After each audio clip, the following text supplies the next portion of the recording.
আমি বিজেপির মিটিংগুলোও দেখি টিভিতে, আমি সিপিএম এর মিটিংগুলোও দেখি। সত্যি বলছি, এত মহিলাদের উপস্থিতি তৃণমূল ছাড়া আর কোনো পার্টির মিটিংয়ে দেখা যায় না। কেন জানেন? এর একটা মূল কারণ কি? তিনটে কারণ আছে। প্রথম কারণ, ভারতবর্ষে এতগুলো রাজ্য, 30টার উপর রাজ্য, তার মধ্যে পশ্চিমবঙ্গ একটা। বিজেপির সরকার আছে 20টার উপর রাজ্যে। কিন্তু অদ্ভুত ব্যাপার কি জানেন? বিজেপির 20টার উপর রাজ্যে সরকার, কিন্তু একটা রাজ্যে ওরা কোনো মহিলাকে মুখ্যমন্ত্রী করেনি, সব কটাতে পুরুষ। আর তৃণমূলের কটা রাজ্যে সরকার? একটাই রাজ্যে, পশ্চিমবঙ্গ। আর সেই একটাই রাজ্য, একটাতেই মুখ্যমন্ত্রী দেখুন, ভারতবর্ষের একমাত্র মহিলা মুখ্যমন্ত্রী মমতা বন্দ্যোপাধ্যায়। দ্বিতীয় কারণ কি? এত মায়েদের উপস্থিতির আরো একটা কারণ আছে, সেটা হচ্ছে লক্ষ্মীর ভান্ডার। কি হাসি দেখেছেন? এই হাসি শুনেই শুভেন্দুবাবু কেঁপে গেছে। এই মায়েদের এই হাসি ভয়ঙ্কর। শুভেন্দুবাবু কাঁথি থেকে শুনতে পাচ্ছেন, দিলীপ বাবু মেদিনীপুর থেকে শুনতে পাচ্ছেন। এই হাসিটা কিন্তু একদিকে যেমন দিদির প্রতি ভালোবাসার হাসি, আর এই হাসির আরো একটা কারণ হচ্ছে আপনাদের বিজেপির প্রতি বিদ্রুপের হাসি। কেন হাসি বললাম মায়েরা? ছোটবেলায় যখন সিপিএম এর সরকার, দুপুরবেলা ভাত খেয়ে আমার মা জোর করে ঘুম পাড়াতো। আমাদের বাড়িতে নিয়ম ছিল দুপুরে ঘুমোতেই হবে। মায়ের পাশে ঘুমিয়ে আছি, হঠাৎ বিকেল 5টার সময় টং টং টং টং করে বাড়ির বাইরে ঘন্টা বাজছে। কি না, আলু কাবলিওয়ালা এসছে আলু কাবলি বিক্রি করতে। মাকে বললাম, মা 2 টাকা দেবে, আলু কাবলি কিনে খাবো। আমি দেখলাম আমার মাকে যেই আমি বললাম 2 টাকা দেবে, আলু কাবলি খাবো, আমার মা সাথে সাথে ঘুরে আবার আমার বাবাকে বলছে, কি গো 2 টাকা দাও না, ছেলেটাকে দিই। ছেলেটা বলছে আলু কাবলি খাবে। সেদিন আমি ছোট, আমি বুঝতাম না, আমার মায়ের কাছে আমি টাকা চাইছি, আমার মা কেন আবার বাবার কাছে চাইছে? মা কি নিজে থেকে দিতে পারে না? আরেকটু যখন বড় হলাম সেদিনকে বুঝলাম, আমার মা তো গৃহকর্ত্রী, আমার মায়ের রোজগার কোথায়? আমার মা টাকা পাবে কোথা থেকে? আমার মাকে তো বাবার কাছেই তাই হাত পাততে হয়। কারণ মায়ের চাকরি এমন একটা চাকরি, যে চাকরি পৃথিবীর সবচেয়ে কঠিন চাকরি, কিন্তু তার 1 পয়সা বেতন হয় না। মায়েদের চাকরি এত কঠিন চাকরি। সেদিনকে আমি মাকে বললাম, মা আমার বাবার থেকে চেয়ে আমাকে 2 টাকা দিল। তারপরে আস্তে আস্তে বড় হলাম, সিপিএম এর সরকার গিয়ে দিদির সরকার এলো, দিদি লক্ষ্মীর ভান্ডার চালু করলো। গত বছর যখন গাড়ি করে যাচ্ছি, একটা চায়ের দোকানে গাড়িটা দাঁড় করিয়েছি, দেখি পাশে একটা আইসক্রিমের ঠেলা, একটা বাচ্চা মেয়ে তার মায়ের আঁচলটা টেনে বলছে, ও মা 5 টাকা দাও না মা, আইসক্রিম খাবো। সেদিনকে দেখলাম সেই মহিলার পাশে কিন্তু তার স্বামী দাঁড়িয়েছিলেন, কিন্তু সেই মহিলা ঘুরে তার স্বামীর কাছে হাত পাতলেন না, নিজের আঁচলটা খুলে 5 টাকা বার করে মেয়েটাকে দিয়ে বললেন, এটা তোর বাংলার মা মমতা ব্যানার্জি দিয়েছে, এটা আমার আত্মসম্মান, যা গিয়ে আইসক্রিম খা। সেদিনকে দেখে আমার চোখের কোণায় জল ভরে এলো। এটাই তো মমতা বন্দ্যোপাধ্যায়, যিনি বাংলার মায়েদের এই আত্মসম্মানটা দিয়েছেন। যে এসসি এসটি মায়েরা আজকে 1200 টাকা করে পাবেন এপ্রিল থেকে, কিংবা যে জেনারেল মায়েরা 1000 টাকা পাবেন এপ্রিল থেকে, এই টাকাটা আপনার স্বামীর টাকা নয়, আপনার বাবার টাকা নয়, আপনার মায়ের টাকা নয়, এটা আপনার নিজের টাকা, এটা আপনার নিজের অধিকার। আর এই অধিকার আপনাকে মমতা ব্যানার্জি দিয়েছে। তাই তো বিজেপির জ্বালা, তাই তো সিপিএম এর জ্বালা, তাই তো শুভেন্দু কাঁপছে, দিলীপ নাচছে, সিপিএম পাগলের মতো কাঁদছে। কারণ ওরা বুঝতে পেরেছে এর কোনো ওষুধ ওদের কাছে নেই। আজকে কত পরিবর্তন। এখানে দাদারা আছেন, প্রধানত মৎস্যজীবী সম্প্রদায়ের মানুষ। আপনি বলুন, একটা মহিলা কতটা ভাবতে পারেন? দিদি কি ভাবলেন? বছরের 2টো মাস যখন মাছেদের ব্রিডিং সিজন, যখন মাছেদের ব্রিডিং হয়, সরকার বলে এই সময় মাছ ধরতে না। আর তার উপরে যদি দেখেন, ওই 2টো মাস এমন আসে যে 2টো মাস ঝড় বৃষ্টির মাস। যারা মৎস্যজীবীরা নৌকা নিয়ে মাছ ধরতে যান তাদের জন্য খুব বিপজ্জনক সময়, ঝড় বৃষ্টি প্রায় লেগেই থাকে। মমতা ব্যানার্জি কি বললেন? যে 2টো মাস, এই 2টো মাস হবে এপ্রিল থেকে জুন, সম্ভবত তারা চিন্তা ভাবনা করবেন কোন 2টো মাস। সেই 2টো মাস যখন আমাদের মৎস্যজীবীরা প্রায় ঘরে বসে থাকেন, যেতে পারেন না, সেই 2টো মাস তারা ঘরে বসে থাকবেন, তাদেরকে মাসে 5000 টাকা করে মমতা বন্দ্যোপাধ্যায় সহযোগিতার হাত বাড়িয়ে দেবে। কে ভেবেছে আগে? সিপিএম এর সরকার। দাদারা ভাইরা, আমার কপাল পোড়া। কেন জানেন কপাল পোড়া? সিপিএম এর সময় স্কুলে পড়েছি, না সাইকেল পেলাম, না জামা পেলাম, না মিড ডে মিল পেলাম, না ছাতার মাথায় টেস্ট পেপার পেলাম, না ব্যাগ পেলাম, না জুতো পেলাম, মোজা পেলাম, বই পেলাম, খাতা পেলাম। আর আজকে আমার ভাই বোনগুলোকে দেখে কি হিংসে হয়।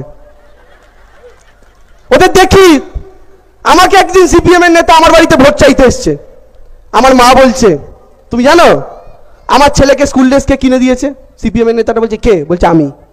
বলছে জুতো আমি, ব্যাগ আমি, টেস্ট পেপার আমি। আমার মা বলছে সাইকেল আমি। এবার আমার মা আমার কাকার একটা ছেলেকে হাত ধরে টেনে নিয়ে এলো, বলে আমার ছেলে তোমাদের আমলে স্কুলে পড়েছে। বলে সিপিএম এর নেতাটাকে বলে, দেখো এ দিদির আমলে স্কুলে পড়ছে, একে জিজ্ঞেস করো তো। সিপিএম এর নেতাটা জিজ্ঞেস করলো, কি রে বাবা তোকে সাইকেল কে কিনে দিয়েছে? বলছে বাংলার দিদি। টেস্ট পেপার বাংলার দিদি, ব্যাগ বাংলার দিদি, জুতো বাংলার দিদি, মোজা বাংলার দিদি, স্কুল ড্রেস বাংলার দিদি। এটাই তো পরিবর্তন। এই বদলটা সিপিএম এর বাবুরা আনতে পারেননি কেন? এরা চোর চোর বলে। আমি সবসময় বলি, আগেও বলেছি আবার বলছি, বিজেপি হচ্ছে পকেট মার। কেন পকেট মার? বাসে কারোর কোনোদিন পকেট মারি হয়েছে? আমার হয়েছে। পকেট মারি কিভাবে হয়? যে আপনার পকেট থেকে মানি ব্যাগটা বাসের মধ্যে তুলবে সেই সবার আগে পকেট মার করে চেঁচাবে। কেন?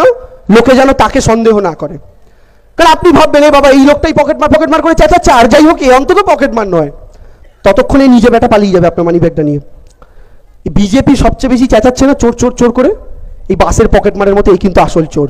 চেঁচিয়ে এখন আপনাকে পকেট মারের মতো ভুলিয়ে দিতে চাইছে, কিন্তু বেটা নিজে চোর। আপনি বলবেন কিভাবে? আমি যদি আপনাকে বলি, আপনাদের প্রত্যেকের পরিবারে নরেন্দ্র মোদী 1.5 লাখ টাকা মেরে দিয়েছে, আপনি বিশ্বাস করবেন? আপনাদের প্রত্যেকটা পরিবার থেকে নরেন্দ্র মোদী 1.5 লক্ষ টাকা মেরে দিয়েছে। আপনি বলবেন 1.5 লাখ? হ্যাঁ, আমি হিসাব দিচ্ছি এক্ষুনি আপনাকে। শুধু গ্যাসে 1.5 লাখ টাকা মেরেছে, গ্যাসের দাম। বাকিগুলো আমি ধরছি না। কিভাবে আপনি এখন বলবেন? আগে গ্যাসের দাম কত ছিল? 450, মোদিজি আসার আগে, তাই তো? আচ্ছা, এখন গ্যাসের দাম 1200। তাহলে একটা সিলিন্ডারে কত করে বেশি দিচ্ছে মোদিজি? 1200 থেকে 450 বিয়োগ করুন, বেরোবে 750 টাকা, তাই তো? তাহলে একটা সিলিন্ডারে মোদিজিকে কত বেশি দিচ্ছেন? 750 টাকা। অনেকেই আছেন মায়েরা যাদের মাসে একটা করে গ্যাস সিলিন্ডার লাগে। তাহলে এক বছরে কটা লাগবে? মাসে একটা লাগলে 12 মাসে 12টা, তাহলে এক বছরে 12টা সিলিন্ডার। তাহলে আপনি যদি এক মাসে একটা সিলিন্ডারে মোদিজিকে 750 টাকা করে এক্সট্রা বেশি দেন, তাহলে 12 মাসে কত টাকা বেশি দিচ্ছেন? 12 গুণ 750, মোবাইলে হিসাব করুন, বেরোবে 9000 টাকা। এক বছরে 9000 টাকা। মোদিজি কত বছর ক্ষমতায় আছেন? 8 বছর। এক বছরে যদি গ্যাসে 9000 টাকা এক্সট্রা দিয়ে থাকেন, 8 বছরে কত দিয়েছেন? 8 নং 72,000 টাকা। এবার পোস্ট অফিসের একটা নিয়ম আছে, যারা পোস্ট অফিসে টাকা রাখেন জানবেন, পোস্ট অফিসে টাকা রাখলে 8 বছর 3 মাসে টাকা ডবল হয়, জানেন তো? এই 72,000 টাকা যেটা গ্যাসে আপনি মোদিজিকে দিয়েছেন, এটা যদি 2014 সালে আপনি পোস্ট অফিসে রাখতেন, 72,000 টাকাটা আজকে 8 বছর পরে ডবল হয়ে 1.5 লক্ষ টাকা হতো। মায়েরা দাদারা, এই 1.5 লক্ষ টাকা নরেন্দ্র মোদী হাওয়া করে দিয়েছে আপনাদের প্রত্যেকের পরিবার থেকে। 1.5 লাখ টাকা শুধু গ্যাস সিলিন্ডারে। এখন নরেন্দ্র মোদী, আমরা ছোটবেলায় দেখতাম মায়েদের খেয়াল করতাম, দেখুন মোদীর নাম নিলে এটা খুলে পড়ে গেল, কাপড়গুলোও সহ্য করতে পারছে না। হ্যাঁ, বোঝো কাণ্ড। এই যে শুধু এসবের কথা বাদ দিন, ছোটবেলায় মায়েদের কি দেখতাম? উনান জ্বালাচ্ছে, উনানের মধ্যে গুল দিত, ঘুঁটে দিত তো। তারপরে আস্তে আস্তে দিন পরিবর্তন হলো, ঘুঁটে থেকে উনান থেকে মায়েরা কোথায় গেল? স্টোভে গেল।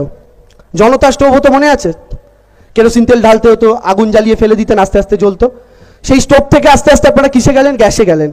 কিন্তু মোদিজি কি বলছেন? আমি আচ্ছে দিন নিয়ে আসবো, মানে ভালো দিন। সেই ভালো দিনে কি হবে? যে মায়েরা আস্তে আস্তে উনান থেকে স্টোভ থেকে গ্যাসে গেছিলেন, সেই মায়েদেরকে আবার উনানে ফেরাবো। কিভাবে উনানে ফেরাবো?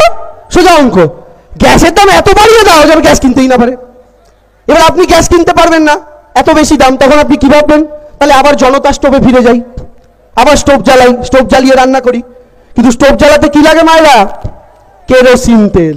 দোকানে গেলেন কেরোসিন তেল কিনতে, মোদিজি ক্ষমতায় আসার আগে কেরোসিন তেল ছিল 20 টাকা লিটার। আপনি যেই দোকানে কিনতে গেলেন, আপনি ভাবলেন একটু জয় শ্রীরাম বলি, বিজেপির লোকেরা বলেছে জয় শ্রীরাম বলে দাম কমে যাবে। আপনি কেরোসিন তেলের দোকানে গিয়ে বললেন জয় শ্রীরাম, কত টাকা দেবো এবার? বলছে 120 টাকা। আপনি দেখেন 20 টাকার মালটা হয়ে গেছে 120 টাকা। আপনি কপালে হাত। আপনি বললেন তাহলে স্টোভেও রান্না করতে পারবো না, বাড়ি ফিরে এলেন। তাহলে গ্যাস গেল, স্টোভ গেল, বাকি থাকলো কি? সেই উনান, সেই ঘুঁটে, সেই গোবর, সেই কয়লা। তাহলে আপনাকে মোদিজি কি বলছে? ঘুঁটে জ্বালাও আচ্ছে দিন লাও, কয়লা জ্বালাও আচ্ছে দিন লাও। তাহলে দিদি একদিকে লক্ষ্মীর ভান্ডারের 500টা বাড়িয়ে 1000, আর 1000টা বাড়িয়ে 1200, আর নরেন্দ্র মোদী গ্যাসের 400টা বাড়িয়ে 1000, 1000টা বাড়িয়ে 1200। মোদী দাম বাড়াচ্ছে আর দিদি লক্ষ্মীর ভান্ডারের ভাতা বাড়াচ্ছে। তাহলে কার পক্ষে থাকাটা উচিত, এটা আপনি আমি সবচেয়ে ভালো জানি।